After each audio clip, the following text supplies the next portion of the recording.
नमस्कार, मैं गजेंद्र सिंह आपके सामने उपस्थित हूँ भारत भूगोल की श्रृंखलाओं में। साथियों, हमने भारत के समस्त भौतिक प्रदेशों का अध्ययन कर लिया है। केवल भारत के द्वीप बचे हैं जो आज की कक्षा में हम उनको समाप्त कर देंगे। मैं आपको थोड़ा सा पहले का रिवीजन करवा दूं। हमने बात की भारत के भूगोल के संदर्भ में उत्तरी पर्वतीय क्षेत्र की हमने बात की। उसके बाद हमने बात की मैदानी क्षेत्र की, तत्पश्चात प्रायद्वीपीय पठार की, उसके बाद तटीय मैदानों की, और आज हम बात करने वाले हैं भारत के द्वीपों की। 5वें नंबर पर हम बात करेंगे भारत के द्वीपों की कि भारत के जो ये बंगाल की खाड़ी है इसके द्वीप कौन से हैं, अरब सागर के कौन से द्वीप हैं। तो इस कड़ी में हम बात करेंगे भारत के द्वीपों की। भारत के द्वीपों की अवस्थिति मैं आपको बताऊंगा, उनसे जुड़ी हुई कुछ महत्वपूर्ण जानकारियां जो प्रतियोगी परीक्षाओं में पूछी जाती हैं। तो आइए चलते हैं भारत के द्वीपों की ओर।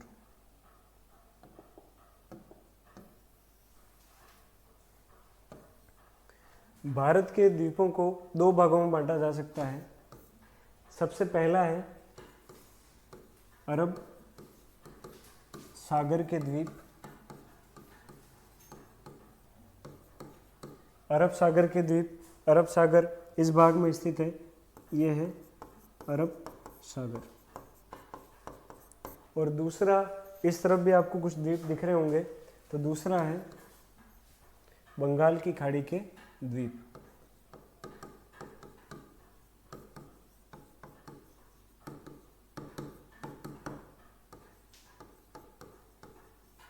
बंगाल की खाड़ी के द्वीप, तो यहाँ है बंगाल की खाड़ी। अंग्रेजी में इसको बे ऑफ बंगाल कहा जाता है और इसको अरेबियन सी। तो बात करें सबसे पहले कि अरब सागर में जो द्वीप है ये लगभग 36 द्वीप हैं और इस द्वीप समूह को लक्षद्वीप कहा जाता है। क्या कहा जाता है? लक्षद्वीप। याद रखें, अरब सागर में जो द्वीप है वो 36 द्वीप हैं और उनको लक्षद्वीप कहा जाता है। ठीक है। वहीं बंगाल की खाड़ी में बात करें, अच्छा एक चीज़, लक्षद्वीप को मूंगा द्वीप भी कहते हैं। मूंगा द्वीप भी इनको कहा जाता है क्योंकि ये मूंगा चट्टानों से निर्मित है। अब मूंगा चट्टानें क्या होती है कि समुद्र में एक जीव पाया जाता है जो कैल्शियम कार्बोनेट को खाता है और उसके ऊपर एक कैल्शियम कार्बोनेट की परत चढ़ती है। तो ये जीव कई सारे इकट्ठे होते रहते हैं एक दूसरे के ऊपर, और जो मर जाते हैं, बहुत सारे जब वजन पड़ता है तो वो जो कैल्शियम कार्बोनेट की परत होती है आपस में दबकर मूंगा चट्टानों का निर्माण करती है और इसी कारण इसको मूंगा द्वीप कहा जाता है। वहीं बंगाल की खाड़ी की बात की जाए तो इसकी जो द्वीप समूह है इसको कहा जाता है अंडमान व निकोबार। अंडमान व निकोबार द्वीप समूह। संख्या की अगर बात करें तो ये 572 द्वीप है, 572 द्वीप, और इनको कहा जाता है पन्ना द्वीप क्योंकि यहाँ पर पन्ने की प्रचुरता पाई जाती है। ठीक है। तो हम बात करें भारत भूगोल की श्रृंखला में द्वीपों की। पहला हमने जाना कि अरब सागर के द्वीप किस तरफ स्थित है। अरब सागर में लक्षद्वीप के नाम से जाने जाते हैं। संख्या इनकी 36 है। और बात करें मूंगा द्वीपों की, तो मूंगा द्वीप कैसे बनते हैं इसके बारे में हम चर्चा कर चुके हैं। फिर आते हैं अंडमान निकोबार द्वीप समूह पे। बंगाल की खाड़ी में इनकी अवस्थिति है। 572 द्वीप है, इन्हें पन्ना द्वीप के नाम से भी जाना जाता है। तो ये तो हो गया इनकी अवस्थिति को लेकर कुछ प्रारंभिक परिचय। आगे चलते हैं इनसे जुड़े हुए कुछ और तथ्यों की ओर। देखिए, अंडमान और निकोबार, अंडमान एवं निकोबार द्वीप समूह अराकान योमा पर्वत श्रृंखला का विस्तार है। अब ये यहाँ पर आपने देखा होगा कि ये अराकान योमा पर्वत श्रृंखला है। अराकान योमा पर्वत श्रृंखला हमने देखा था कि म्यांमार को भारत से जोड़ती है। अगर आपने भारत का भूगोल में जो भौतिक प्रदेश है, उत्तरी पर्वतीय प्रदेश, उनको अगर अच्छे से देखा हो तो इसका उल्लेख आता है अराकानियोमा का। तो अराकानियोमा पर्वतमाला यहाँ पर जाकर जलमग्न हो जाती है। ये पूरी एक श्रृंखला है अराकानियोमा पर्वत श्रृंखला, और यहाँ जाकर वो द्वीप वापस कुछ उभरे हुए हैं तो दिखाई देते हैं। तो ये किसका भाग है? अराकानियोमा, अराकानियोमा पर्वत श्रृंखला का ही भाग है। और अराकानियोमा पर्वत श्रृंखला क्या है? अराकानियोमा पर्वत श्रृंखला वह पर्वत श्रृंखला है जो भारत और म्यांमार को जोड़ती है। तो हम बात कर रहे थे कि अराकानियोमा पर्वत श्रृंखला का ही विस्तार है, जो कि आपको स्पष्ट हो गया होगा। अच्छा, एक चीज, अक्षांश जो होते हैं उनको चैनल भी कहते हैं। अक्षांश रेखाएं जो होती हैं उनको चैनल भी कहा जाता है। अक्षांश रेखाएं, अक्षांश रेखाओं को चैनल भी कहा जाता है। तो कुछ चैनल से कुछ अक्षांश रेखाएं हैं जो जिनके बारे में पूछा जाता है। तो बात करें, एक बार आप ये चित्र देख लें। ये सबसे फर्स्ट में कोको द्वीप है, उसके बाद उत्तरी अंडमान, मध्य अंडमान, दक्षिणी अंडमान, फिर आपके आता है ये डंकन मार्ग, फिर लघु अंडमान, कार निकोबार, फिर लघु निकोबार, ग्रेट निकोबार, और अंत में सुमात्रा द्वीप आता है जो कि इंडोनेशिया का है। अच्छा, अब एक चीज़, यहाँ पर है कोको चैनल। कौन सा चैनल है? Coco channel. तो कोको चैनल में हमने क्या देखा कि भारत को म्यांमार से, किसको? भारत को म्यांमार से या कोको द्वीप को उत्तरी अंडमान से अलग करता है। अब ये कोको द्वीप जो है, कोको द्वीप किस देश का है? म्यांमार। और अंडमान से क्या स्टार्ट होता है? भारत। तो स्पष्ट तौर पर आप देख पा रहे होंगे कि ये कोको चैनल जो है, ये कोको द्वीप जो कि म्यांमार का है और उत्तरी अंडमान द्वीप जो कि भारत का है, इनके मध्य स्थित है ये चैनल। तो स्पष्ट तौर पर कहा जा सकता है कि कोको चैनल कोको द्वीप और उत्तरी अंडमान को अलग करता है अथवा म्यांमार को भारत से अलग करता है। आगे बात करते हैं डंकन मार्ग की। अब डंकन मार्ग दक्षिणी अंडमान को लघु अंडमान से अलग करता है। तो ये रहा दक्षिणी अंडमान, ये लघु अंडमान। तो इनके बीच जो मार्ग है उसको डंकन मार्ग कहा गया है, जो दक्षिणी अंडमान को लघु अंडमान से अलग करता है। उसके बाद बात करें 10 डिग्री चैनल। 10 डिग्री चैनल जो है यहाँ पर स्थित है। ये लघु अंडमान को कार निकोबार द्वीप समूह से अलग करता है। और अंतिम बात करें ग्रेट चैनल, ये ग्रेट निकोबार को सुमात्रा द्वीप जो कि इंडोनेशिया का है, या फिर यूँ भी कह सकते हैं कि भारत और इंडोनेशिया को अलग करता है। तो ये सामान्य सी जानकारी है। आप इस तरह का चित्र अपने नोट डाउन जहाँ भी कर रहे हैं वहाँ बना लें और ये इन्फॉर्मेशन थोड़ी सी याद रखें। आगे बात करें कि अंडमान तथा निकोबार द्वीप समूह का विस्तार 6 डिग्री से 14 डिग्री उत्तरी अक्षांश तथा 92 डिग्री से 94 डिग्री पूर्वी देशांतर में स्थित है। ये उसकी सामान्य अवस्थिति है। उसके बाद अंडमान निकोबार की राजधानी क्या है? पोर्ट ब्लेयर है, जो कि दक्षिणी अंडमान पर स्थित है। दक्षिणी अंडमान में क्या स्थित है? पोर्ट ब्लेयर, जो कि क्या है? अंडमान की राजधानी है। फिर Veer Savarkar cellular jail Port Blair में स्थित है। तो वीर सावरकर सेल्यूलर जेल जो है वो पोर्ट ब्लेयर में स्थित है। और उसके आगे बात करें वीर सावरकर अंतर्राष्ट्रीय हवाई अड्डा, ये नाम आपको याद रखना है। कौन सा? वीर सावरकर अंतर्राष्ट्रीय हवाई अड्डा पोर्ट ब्लेयर में स्थित है। 30 दिसंबर 2018 को भारत सरकार ने आज़ाद हिंद फौज की 75वीं वर्षगांठ मनाई। कहाँ मनाई? पोर्ट ब्लेयर में। आपको पता ही होगा आज़ाद हिंद फौज की स्थापना किसने की थी? नेताजी सुभाष चंद्र बोस।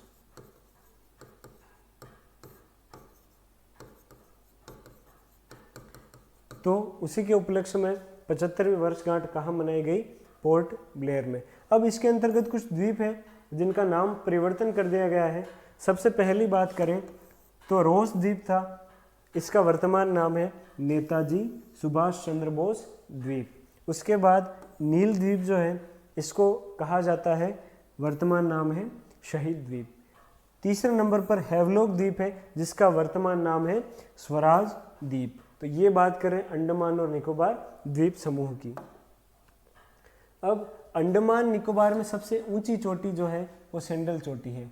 ये कई बार अक्सर पूछा जाता है, क्योंकि द्वीप वाला जो बिंदु है वो कई बार अभ्यर्थी उसको ढंग से नहीं पढ़ते और प्रश्न यहीं से बनते हैं। सैंडल चोटी उत्तरी अंडमान द्वीप पर स्थित है, ठीक है, उत्तरी अंडमान पे सैंडल चोटी है। फिर निकोबार द्वीप समूह की सबसे ऊंची चोटी थूलियर पर्वत है, जो 642 मीटर ऊंचा है। कहाँ से? समुद्र तल से, जो महान अथवा ग्रेट निकोबार में स्थित है। फिर भारत का दक्षिणतम बिंदु, भारत की मुख्य भूमिका नहीं, पूरे भारत का दक्षिणतम बिंदु ग्रेट निकोबार पर स्थित इंदिरा बिंदु या पिग्मेलियन पार्सन बिंदु है। हमने इसकी चर्चा भारत के सामान्य परिचय में पूर्व में ही कर ली थी। उसके बाद भारत के 2 ज्वालामुखी द्वीप हैं।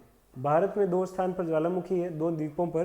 पहला है बेरन द्वीप और एकमात्र सक्रिय ज्वालामुखी। अब ज्वालामुखी है,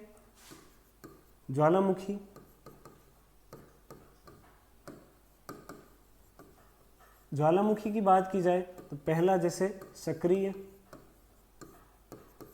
सुषुप्त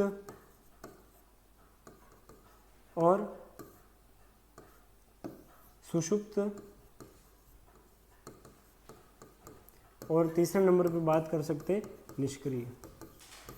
अब थोड़ा सा मैं आपको परिचय करवा दूं। ज्वालामुखी क्या होता है कि पृथ्वी में जो पिघली हुई चट्टानें होती है आंतरिक भाग में, तो उनका उद्गार जब होता है धरातल पर वो प्रकट हो जाती है, उसको ज्वालामुखी उद्गार के नाम से जाना जाता है।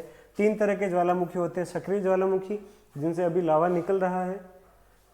सुषुप्त ज्वालामुखी, जिनसे वर्तमान में लावा नहीं निकल रहा है, परंतु काफ़ी संभावनाएं हैं कि वहाँ कभी भी ज्वालामुखी विस्फोट हो सकता है। अब बात की जाए निष्क्रिय ज्वालामुखी की। निष्क्रिय ज्वालामुखी मतलब किसी काल में वो ज्वालामुखी सक्रिय होगा, परंतु अभी वो पूर्ण रूप से निष्क्रिय हो चुका है, वहाँ से किसी प्रकार के उद्गार की आशंका नहीं रहती। तो भारत के 2 ज्वालामुखी द्वीप है। बेरन द्वीप भारत का एकमात्र सक्रिय ज्वालामुखी है, इसको थोड़ा सा आप इम्पोर्टेंट नोट पे ध्यान रखें। और नारकुंडा द्वीप भारत का एकमात्र सुषुप्त अथवा शांत ज्वालामुखी है। सुषुप्त अथवा शांत, हम समझ चुके हैं कि सुषुप्त क्या होता है। अब अंडमान निकोबार की प्रमुख प्रजातियां, वहाँ की जो जातियां होती हैं, अंडमानीज, निकोबारीज और सेंटिलीज और ओंग जावरा, ये 5 जनजातियां हैं। अंडमानीज और निकोबारी तो आपको नाम से ही पता चल जाएगा कि अंडमान और निकोबार की है, परंतु आप ध्यान रखें सेंटिलीज, ओंग और जावरा जनजाति है, इसको थोड़ा सा आप ध्यान रखें। चलिए आगे बात करते हैं। अंडमान निकोबार पर 6 राष्ट्रीय पार्क स्थित हैं। आपको बस एज इट इज जैसे नाम याद रखने हैं। पहला है महात्मा गांधी मरीन राष्ट्रीय पार्क, दूसरे नंबर पर रानी झांसी राष्ट्रीय पार्क, तीसरे नंबर पर है सैंडल चोटी राष्ट्रीय पार्क, गेलेथिया राष्ट्रीय पार्क, हेरियर एवं हेवलॉक राष्ट्रीय पार्क, ग्रेट निकोबार, उत्तरी बटन, दक्षिणी बटन और मध्य बटन राष्ट्रीय पार्क। तो ये कुछ राष्ट्रीय पार्क आते हैं अंडमान और निकोबार द्वीप पर। अब बात करते हैं लक्षद्वीप। लक्षद्वीप की अवस्थिति हमने जान ली थी प्रारंभ में ही। लक्षद्वीप के बारे में कुछ बातें करें। लक्षद्वीप अरब सागर में केरल के तट के समीप प्रवाल भित्तियों के कंकाल से बने हैं। मैंने आपको पूर्व में ही बताया था कि प्रवाल भित्तियाँ एक जीव होता है जो कैल्शियम कार्बोनेट की चट्टानें और इस तरह की चीज़ें खाता है, और उसकी पीठ पर भी या उसके शरीर पर कैल्शियम कार्बोनेट का एक उसका शेल होता है, उसका कवच होता है, और ये क्या है कि बहुत बड़ी तादाद में एक जगह जमी रहती है, तो और उससे क्या है मरती रहती है और वजन बढ़ता रहता है, तो वो चट्टानों में परिवर्तित हो जाती है। तो प्रवाल भित्तियों के कंकाल से क्या बने हैं? लक्षद्वीप। ठीक है, आगे बात की जाए। प्रवाल भित्तियों का कंकाल कैल्शियम कार्बोनेट का यानी CaCO3 का बना होता है।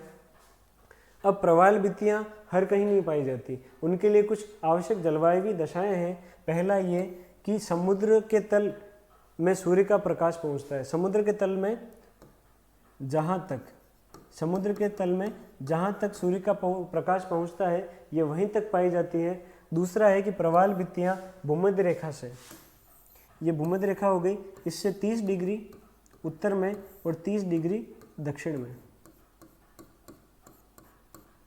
ही प्रवाल भित्तियाँ पाई जाती हैं। और समुद्र की लवणता सामान्य होनी चाहिए, ना तो जल ज़्यादा खारा होना चाहिए, ना ही सामान्य लवणता से कम लवणता वाला होना चाहिए। अब लक्षद्वीप में भी जैसे हमने अंडमान निकोबार में चैनल्स की बात की थी, तो इसमें भी कुछ अक्षांश है जिनको चैनल के नाम से जाना जाता है। अब आप द्वीप समूह देखें, ये अमन द्वीपी है, केनानौर द्वीप, मिनिकॉय द्वीप और मालदीव। ये 11 डिग्री चैनल है, 9 डिग्री और 8 डिग्री चैनल।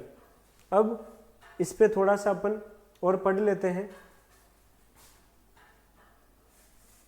लक्षद्वीप 8 डिग्री से 12 डिग्री उत्तरी अक्षांश में तथा 71 डिग्री से 74 डिग्री पूर्वी देशांतर में, यह तो इसकी अवस्थिति हो गई है। 8 डिग्री चैनल मालदीव को मिनिकॉय द्वीप से अलग करता है। ठीक है, 8 डिग्री चैनल आपको दिख रहा होगा कि मालदीव को किससे अलग कर रहा है, मिनिकॉय द्वीप से। ये मिनिकॉय है, ये मालदीव है। उसके बाद 9 डिग्री चैनल मिनिकॉय को केनानौर से अलग करता है और 11 डिग्री अमन द्वीपी को केनानौर से अलग करता है। उसके बाद बात की जाए, मिनिकॉय द्वीप लक्षद्वीप का सबसे बड़ा द्वीप है। मिनिकॉय द्वीप क्या है, लक्षद्वीप का सबसे बड़ा द्वीप है। केनानौर द्वीप समूह में कवरत्ती द्वीप लक्षद्वीप की राजधानी है। लक्षद्वीप की राजधानी कहाँ स्थित पूछी जाए तो केनानौर द्वीप समूह में।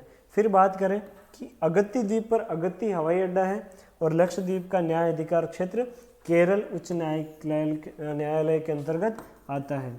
ये थोड़ा सा इम्पोर्टेंट फैक्ट है, आप इसको ध्यान रखें।